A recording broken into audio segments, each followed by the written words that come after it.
Welcome to the Financial Flossing podcast with Ross Brannon, guiding dental professionals to a brighter future. Ross Brannon is a financial advisor who knows it's not just about your teeth. He helps dental practice owners protect and maximize today's cash flow to plan for tomorrow's cash needs. Find him at rossbrannon.com. On the show, he brings together experts to help dental professionals looking to make smart money decisions to grow their income, turn their retirement goals into reality, and improve their lives. And now, here's your host, Ross Brannon. Welcome to the show. My guest today is Kim Butler. Kim is a thought leader in the financial services industry. She is the founder of the Prosperity Economics Movement and Prosperity Thinkers, an organization dedicated to educating entrepreneurs, investors, and other wealth-minded people to live and think more prosperously. She also is an Investopedia Top 100 influential advisor, a coach in the Strategic Coach program, and last but not least, an author of 7 books. Today, she is a guest in our Financial Flossing podcast. Kim, welcome to the show. Thank you, Ross. Always a joy to talk with you and always fun to write books and do podcasts. Yes, I tell you, for listeners, this is going to be a little bit longer than usual podcast because, as I told Kim before, I'm one of her biggest fans. I have a million questions to ask her. And I'll tell you right now, I have bought over 125 of one of her books. It is so amazing. I mean, you know, I wish she made more than $1 on every book, but and we'll get into that. So kind of tell everyone your background, Kim, kind of what's your story?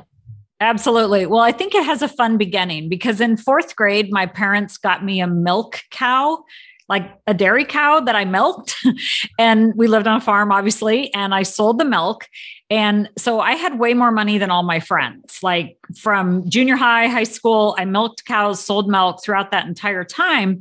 And so I had to figure out the money game pretty quickly. And I also had to figure out the game of business. And so that led into a fairly typical college career where I was an English major, hence the books, right? And then right out of college, I went into banking because during college, I realized the whole English thing, I looked at law for a while, wasn't a good match for me. And I got hired right away through a management training program at what is now Bank of America. And I loved my time at the bank. However, I wanted to help people more holistically. And this was the late 80s. So banks basically had checking and savings accounts and loans. They didn't have the stuff that banks do today. So I left the bank and went into the financial services industry, spent about 5 years doing what I call typical financial planning. And then just realized that that wasn't fitting who I was as a person. I wanted a little bit more flexibility. I wanted something that rang more true to me than handing somebody a financial plan. And this is pre-internet, remember? So like mid-90s, I just decided that there had to be a better way out there, did a bunch of interviews, found out that all of my really good banking clients who I was still in touch with dealt with real estate and whole life insurance. And so it was an appropriate match in my mind, and that they were way more economically based rather than financial planning oriented. And so I just shifted my practice to what I now call today prosperity economics. And frankly, don't think I've ever looked back. Let's talk about that for a second, because, you know, that 150-page report you would always give people, I'm sure they would read over it every night and it would sit on their coffee table, right? That's what happens because, and for those of you listening, please note my sarcasm. I mean, it's kind of ridiculous that we do that in this industry. And, you know, you speak to something that I am very passionate about is, you know, our industry is somewhat fragmented. You have kind of the investment only people, then you have some one side is kind of insurance only, then you have kind of what I call in the middle, like kind of the macroeconomic planning, where you're looking at everything all together, even something as mundane as auto insurance. And so kind of speak to that a little bit about the power in actual doing true financial planning, macroeconomic planning. Well, I think there's 2 aspects to it. So your term macroeconomics is something that is so valuable, and yet it's never brought down to people's personal finances. I don't know about you, but I hated macro and micro econ in school. Aggregate supply, aggregate demand, the little chart. It was miserable. Absolutely. And yet it is so important that as individuals, we look at our finances holistically, which is all macroeconomic means, because you cannot make a decision about your car insurance without taking a look at everything else going on in your lives. You cannot make a decision about any one particular thing in a vacuum. And so financial planning, which has only been around since the 1970s, tries to put all these things together and create what is mathematically correct. So a financial plan is mathematically correct. The numbers are right. The math is right. But it has absolutely nothing to do with our lives, because our lives don't work mathematically. We do not have the ability to control money or our lives in any average way, even in any Monte Carlo way. These are terms that we apply to financial plans. So again, the math is correct, but it has complete disconnect to our lives. And so it causes a false sense of peace of mind. We look at that coffee table book, that document with the cool graphs, and we think it's real, and it's not. And I think that's why there's such a disconnect between the two. Well, I like to say if financial planning worked, we wouldn't have the retirement crisis. And so it obviously doesn't work. But to your point, money isn't math. And so, obviously and average returns aren't the same as actual returns. Oh, you're going to get X% return, but that doesn't factor in emotions of selling and buying and things like that. And so it's really fascinating. I was speaking at a dental school 2 weeks ago, and I was making the point that contributing to a retirement account at 24, 25, 26 years old, it's like the sacred cow. I'm like, what's more important? A few $1,000s that you can't touch for 35 years, or having a liquid nest egg that gives you flexibility? Yep. And this kid was trying to politely debate me on it. And I was like, well, first things first, everyone's situation is different. It's not the same advice for everybody, but turns out the kid had no student loans, so he comes from a pretty well-off family. And so maybe it makes sense for him. But how many people are 22, 23, they go get a job, like you got auto-enrolled in the 401k. And they have nothing in liquid savings. It makes no sense. My son went through the same thing. His company has 100% match. All of his friends, all of the employers, all of the older people at his company, got to do the 401k, got to do the 401k. Why? It made no sense. He wanted to get in real estate.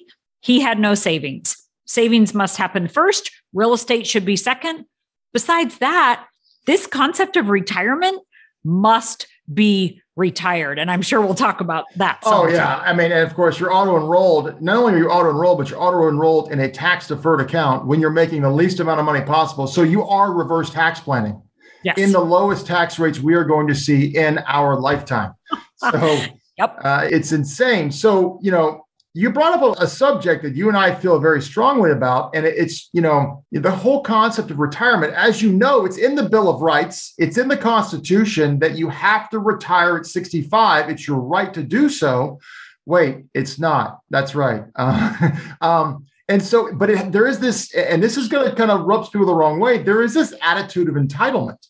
And like I talked to a physician, he just graduated residency, and he started talking about retirement. And I looked at him to his face. And I said, you haven't even started your job and you're already talking about quitting. Yikes. And so talk a little bit about the history of retirement, because I know you know the whole the history of the concept. So talk about that for me. Yes. So the most important thing to acknowledge, kind of like when orange became the new black, right? Like everybody wore black dresses. Now we're going to wear orange dresses.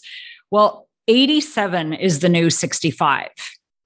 So here's the math. And this comes from my husband, Todd Langford, who is, as you know, the Truth Concepts creator. And he's the one. By the way, quick commercial, most amazing software, financial software I mean, it's amazing. If you're a consumer, you can buy it and use it.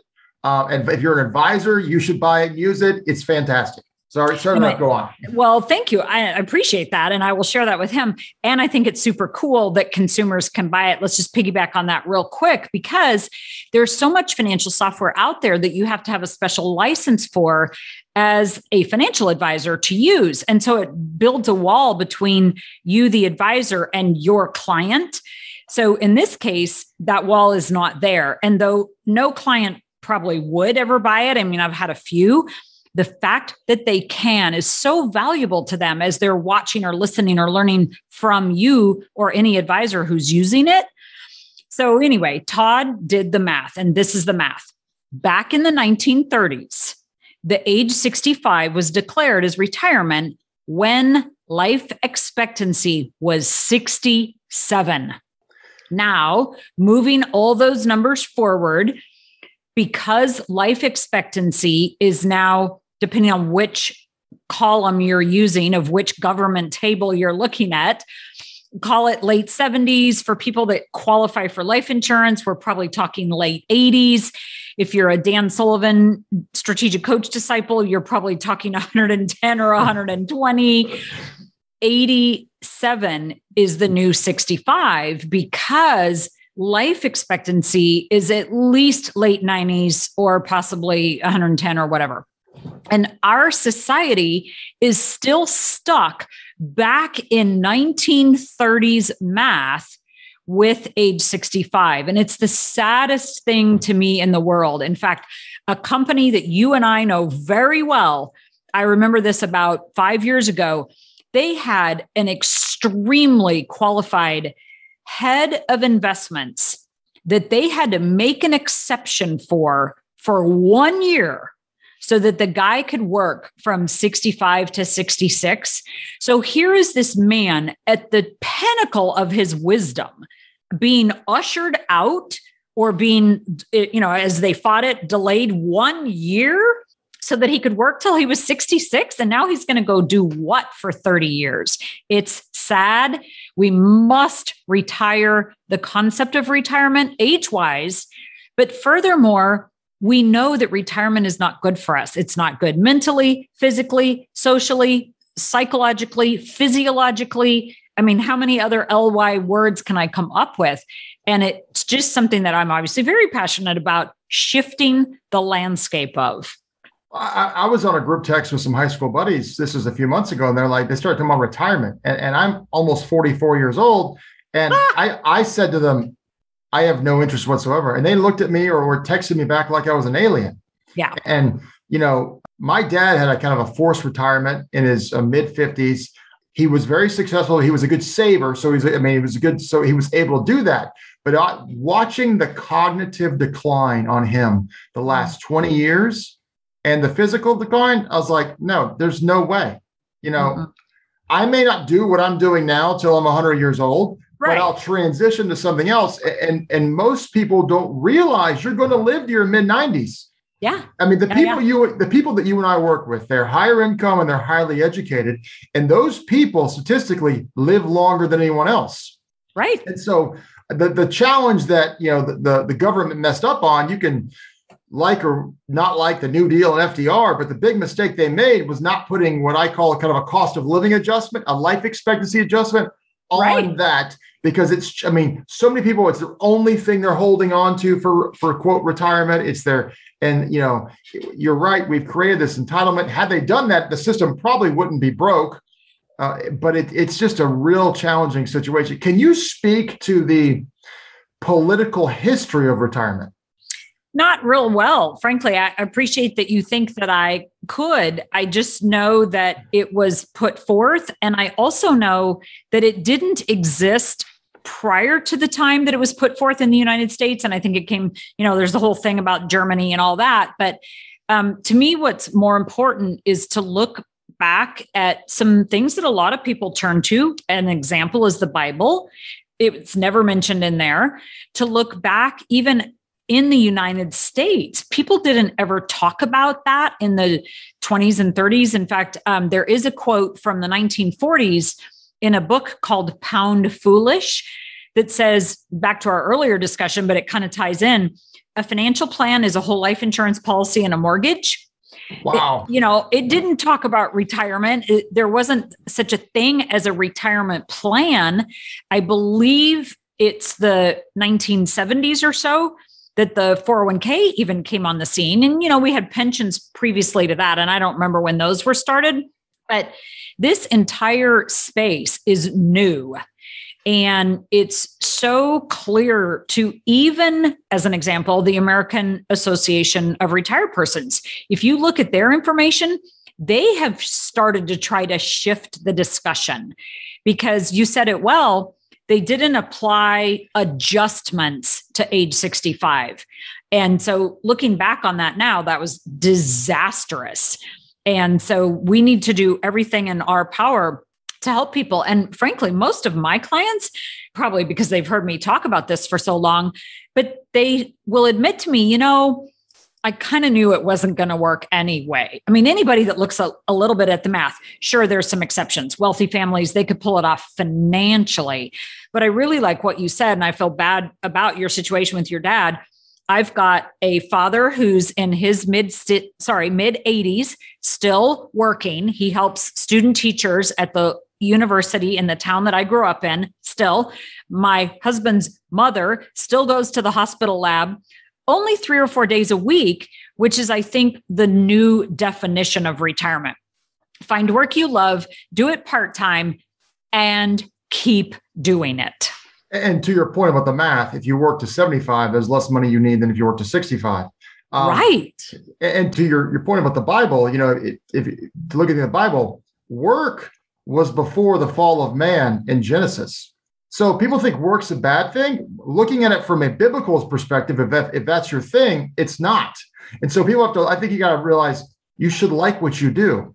Yes. And then, I think in America, for the most part, retirement's kind of a post-World War II phenomenon. But Dan, the reason I asked you about the history is because Dan Sullivan, a good friend of yours, has written a lot about it. And if you're interested, Dan Sullivan, founder of the Strategic Coach, has a lot of literature commentary on retirement. You can go on his website and find all about that. So let's talk about prosperity economics and prosperity thinkers. I know they have got some core values to them. Kind of speak to those and kind of how you're trying to challenge conventional wisdom. Well, thank you. I enjoy that discussion immensely, because the term prosperity is so available to us throughout our lives. It does not always have to be about money, and yet it can be about money. And since money may not be everything in our life, but it certainly affects everything in our life, it's very, very critical that these things are brought together. And we've learned, and this is now scientifically proved, how important our mindsets are for anything that we do. And believe me, this is something I'm still working on every single day. I was doing my own podcast recently, talking with Spencer Shaw, my co-host, and we came up with a fun definition that's different than what most people think about other people's money. So OPM, right? Other people's money. Well, it's also other people's mistakes, and it's other people's minds. OPM could stand for any of those three things. So if I can share some of my mind or my wisdom, if you will, and some of my mistakes, then I think that helps people move forward. And so Prosperity Thinkers is essentially my life insurance practice that exists, thankfully, really to Robert Kiyosaki and the internet, which happened to come into my life at about the same time.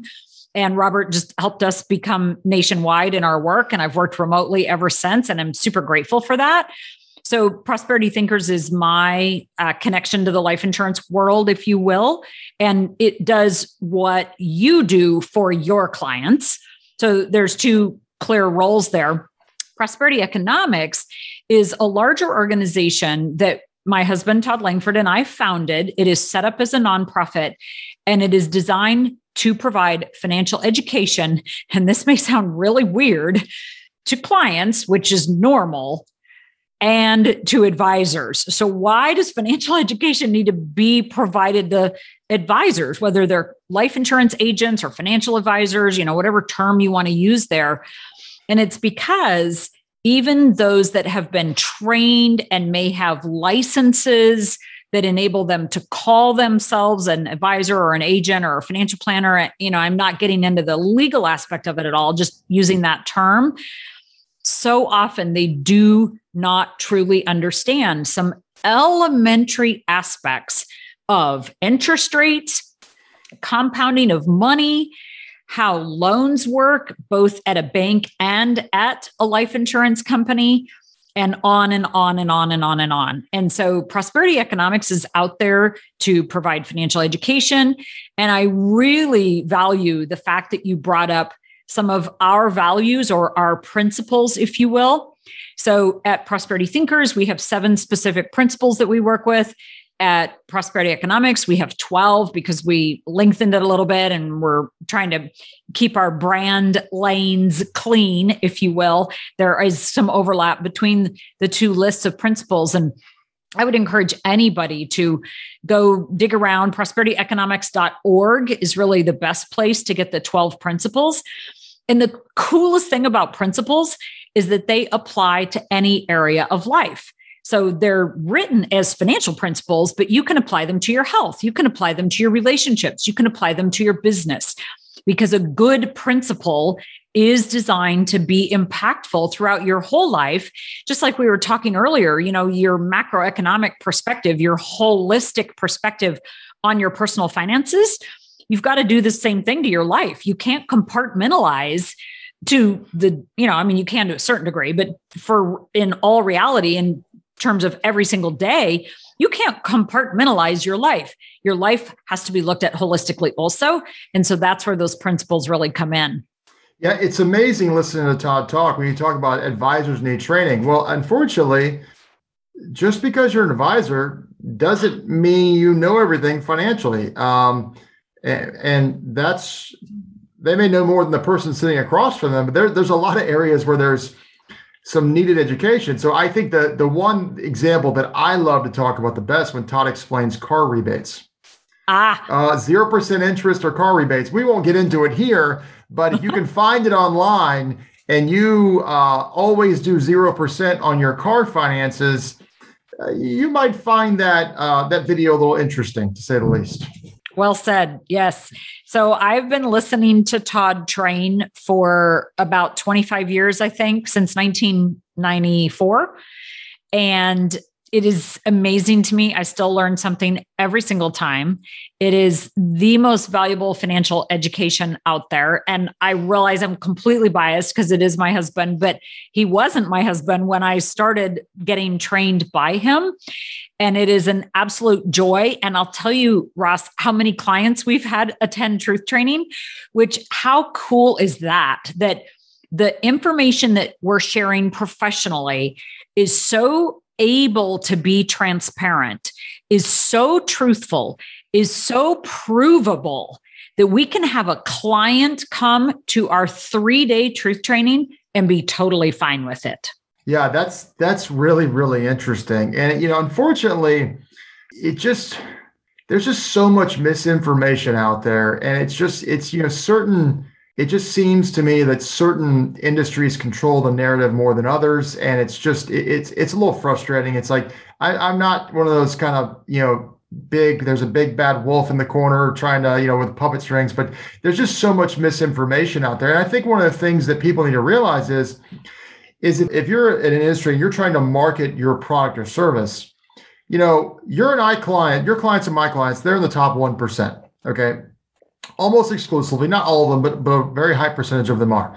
Sure. The conventional advice that you see on TV, in print, or online is not geared to the 1%, because if it was, they'd go out of business. Right. They've got to go market it to the masses. And the challenge is you're around it, you see it, and you think, oh, this is what I should do. What's really interesting is the truly wealthy people, and whether it's the political families like the Kennedys or the Bushes or things like that, they do things very differently than the talking financial entertainers speak of. And obviously not everyone has their ability to do things, but it really is amazing. And what I've seen is when you get someone who's really financially successful, people automatically assume they're smart with money. And in my experience, that's not always the case. They're just really good at making it rain and whatever their thing is. They're not so good at allocating on the back end. Yep. Big difference between making it and keeping it. Yeah, it's two different skill sets. Different skill sets. So what would you say, if someone was coming to the Prosperity Thinkers, they list this podcast like, gosh, that Kim Butler is amazing. I want to go to Prosperity Thinkers. What would you say the most important thing for someone who's relatively young, mid to late 20s, or any age? What's the most important thing for them to learn or to challenge their mindset on? Because I think a lot of it's more challenging mindsets. Well said. So the term thinkers is employed to get us to turn our brains on and open up that door and have the mindset of the beginner's mind, while at the same time having a growth-oriented mindset. Carol Dweck's book about fixed versus growth. And what's so cool about it is you can shift. So if you find yourself, and good heavens, we all have aspects of our mind that are fixed. If you find yourself in that space, you can be aware of that and open up that door to be more growth oriented. The other thing that I always ask everybody, and it's interesting that you chose the age that you did, because actually that next generation is some of my favorite clients. The most important thing is that they realize that they must be saving, and save as a verb. Put a part of your money away every single month. That's super critical. I always ask them how they learn best, because we've created a lot of content, as you're well aware, that enables them to learn via video, via audio, from a podcast standpoint, or an audio book, or by reading books, because I do have lots of books on Amazon, as you mentioned. And so I want a self-learner or a self-taught person, or, the person that's going to educate some. That helps me also, because then I can spend less time educating one-on-one and more time educating one-to-many. Frankly, if somebody's listening to this podcast that you and I are on, I would send them back to you. People that are on this podcast should not come to Kim Butler or Prosperity Thinkers. They should buy Kim Butler. They should buy Kim Butler's books. Now that they can do. Yes. Thank you. Well, you said something that's really important there. So you talked about saving money. Now, I realize your friend, Robert Kiyosaki, and yes, Kim Butler is a friend of Robert Kiyosaki's, hates the word saver because of the gold standard issue, but that we're not trying to argue that. We're talking about money that isn't gone to lifestyle. Right. And our industry is really bad on focusing on rate of return, because rate of return is sexy. It sounds good, but we can't control it. The only thing we can control is our rate of savings. And we can calculate there's lots of different softwares out there, but there's a really good one called Truth Concepts. We can calculate how the rate of savings is actually more important than the rate of return. Now, correct. We're not advocating putting money in our backyard, burying money in our backyard, but we have to be a saver to deploy capital to different investments. And what I see is a lot of people really struggle managing cash flow. Yes. And there's what we call lifestyle creep. Parkinson's law says expenses rise to meet income. And then there's just a little bit of entitlement, just because we live in America, and we all have it, you and I too. I need my $7 coffee at Starbucks, or as my wife have with her venti flat white with oat milk, which is literally a $6 coffee. But so you're living in the first world when you're buying $6 coffees, but it's important. It doesn't matter if you spend that, as long as you're saving enough money. And I've seen people say you should be saving 10 or 15%. And to me, it's like 20% is the bare minimum. It should be more. And you can look at the math, and it should be even higher. Can you talk a little bit about savings and what you do to help clients escape the culture of spend? Yes. So the first thing is to stop budgeting. It doesn't work. Yes. The second thing is to automate your savings. So whether that's an auto debit out of your checking account into your savings account, maybe it's an auto debit out of your checking account into a life insurance policy. A lot of people don't realize that a premium builds cash value with whole life. So that's a valuable savings mechanism, whether it's a auto debit out of your actual check at work, that's fine, but let's not be having it go to a retirement plan because that is not liquid savings. And this is what you and I are talking about right now is liquid savings that are available to us to use. I use the CLUE acronym, CLUE, control the money, have the money liquid, use it for whatever you want, have it act like equity so that you can borrow against it. Wherever you're storing that cash, the ability to add to that cash on a consistent basis is paramount. So 1, no budgeting. 2, automation. 3, I'm going to add in an interesting element here that I've really just landed upon in the last year or so. And it's the scientific proof that how you are thinking about your money when you're doing the work matters. And so I'm going to just to be super clear in my instructions, I'm going to go to the most blunt language that I can use. I like blunt. Yep. We all do. It's clearer, right? We can get at the heart of the matter quicker. And that is you want to love the act of savings. Every month when you sit down at the computer to manage your online banking or however you do your finances, it can be envelopes and cash. It can be automation to the nth degree on the computer and the web or anywhere in between. Love that activity. Be very grateful for every check that you write to pay bills or, when I say check, whatever, push the buttons to make it happen automatically. Be extra grateful for the dollars that you get to save, the premiums you get to write, the functions that money is providing for you. And if you really want to take it to the next level, don't just be grateful for the physical thing like that coffee that you're talking about, but up level it and be grateful for what it does for you, the spiritual element, if you will, or the inspirational element of it. And so this is what, if we save first and we don't try to budget, then we can spend the rest. And this is what enables the spend the rest part to impact our lives more fully when we can be grateful for the thing it gets us, but also what it does in our lives. And then last thing, if we can tie each of the dollars that we're working with to our own values. So maybe for your wife, the value of that coffee is that it gives her confidence in her day and it lets her be a better mother or a better person at her job or whatever it is. Then you're really running that thing full circle and you will get better results. What's fascinating is what you said was so deep, but yet so simple and so powerful, and it works. But wouldn't it just make more sense for us to have a 150-page report and talk about Sharpe ratios of mutual funds? Oh, kill me now, please. What is the beta on the stock or my 401k? And it's one of those things. It just, we overcomplicate it so much, whether it's to make us look better, whether it's to charge more money, whatever it is, but it really is simple. It really is simple. I mean, it's not that hard, but I don't know. It frustrates me. It befuddles me. It's just like, So yep. We only have a couple minutes left here. So let me ask you a couple questions that I ask everybody.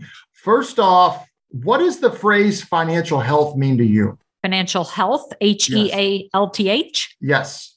Liquidity, control, the ability. So I should have said it the other way around. That CLUE acronym again, right? Right. Control. Yeah, there you go. Use my own marketing. Control of money. Financial health means that I have some control over my money and I have some liquidity so that I can use it for whatever I want.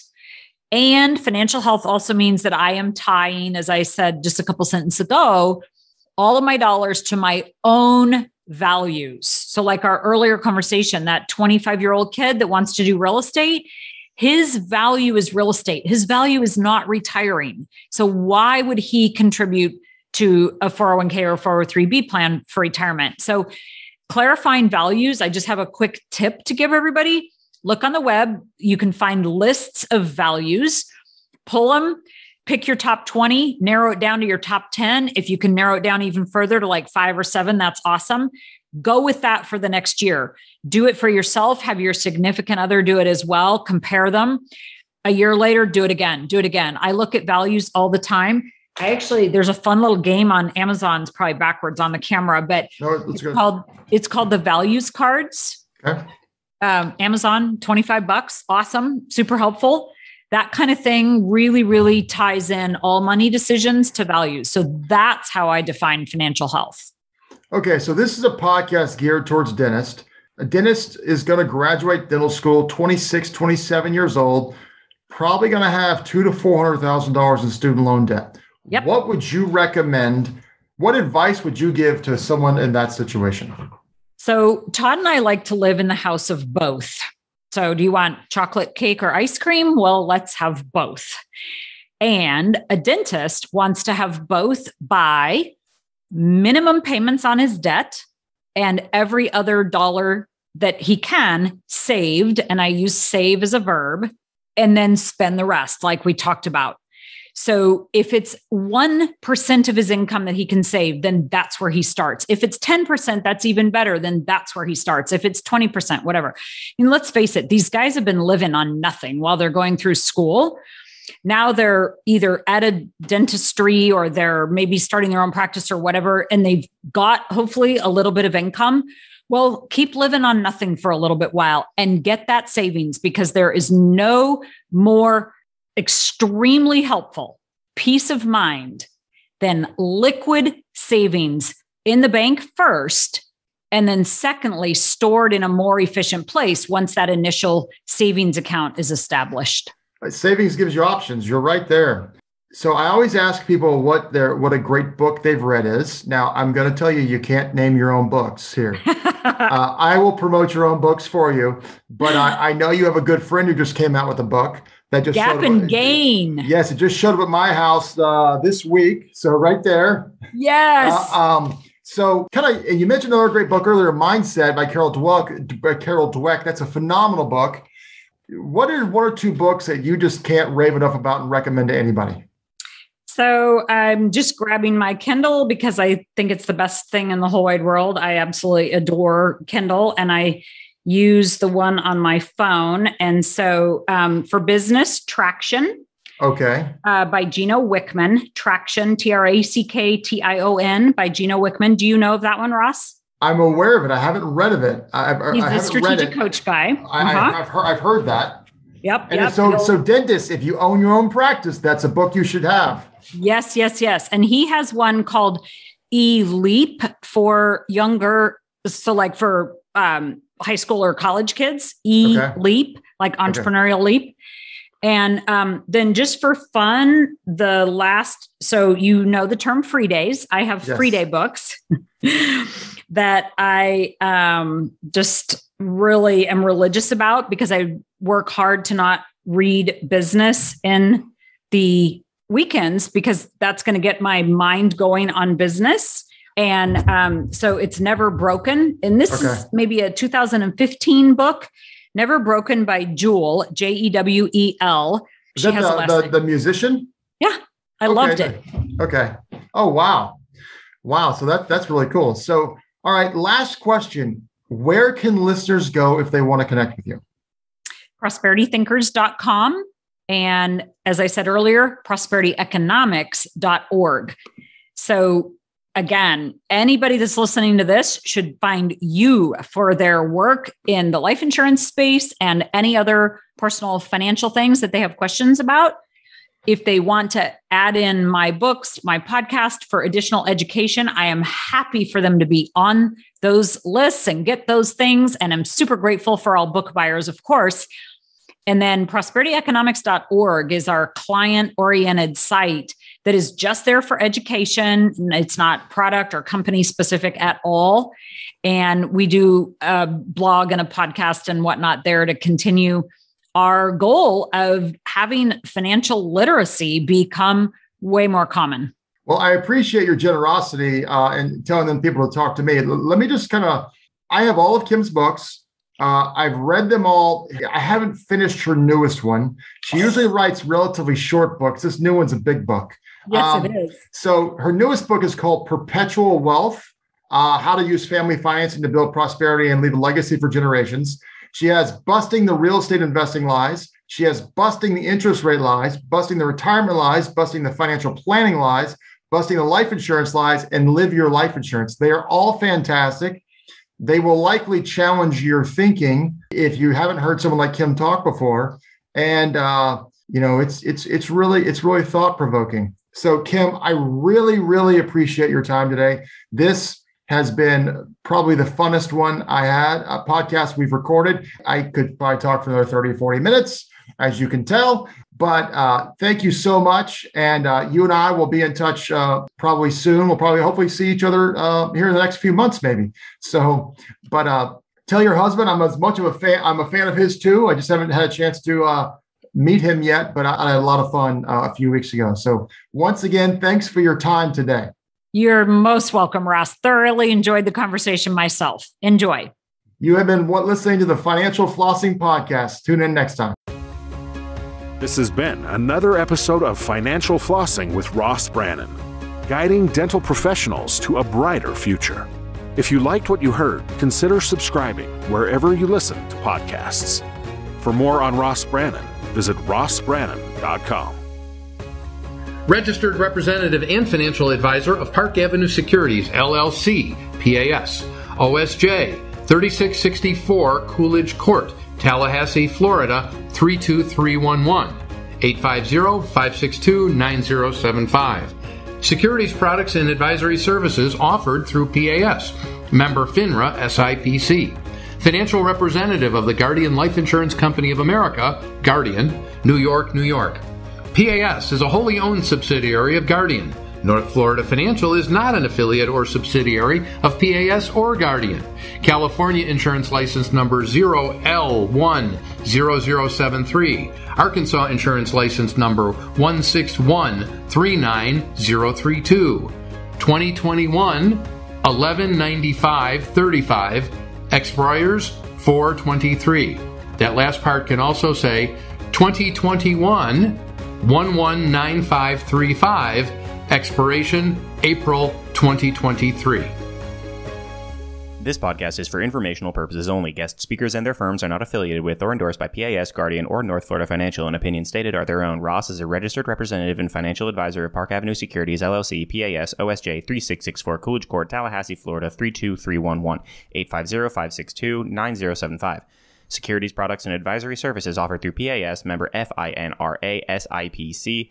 Financial representative of the Guardian Life Insurance Company of America, Guardian, New York, New York. PAS is a wholly owned subsidiary of Guardian. North Florida Financial is not an affiliate or subsidiary of PAS or Guardian. Arkansas Insurance License Number 161-39032. California Insurance License Number 0L10073. 2021 128777. Expiration 1023.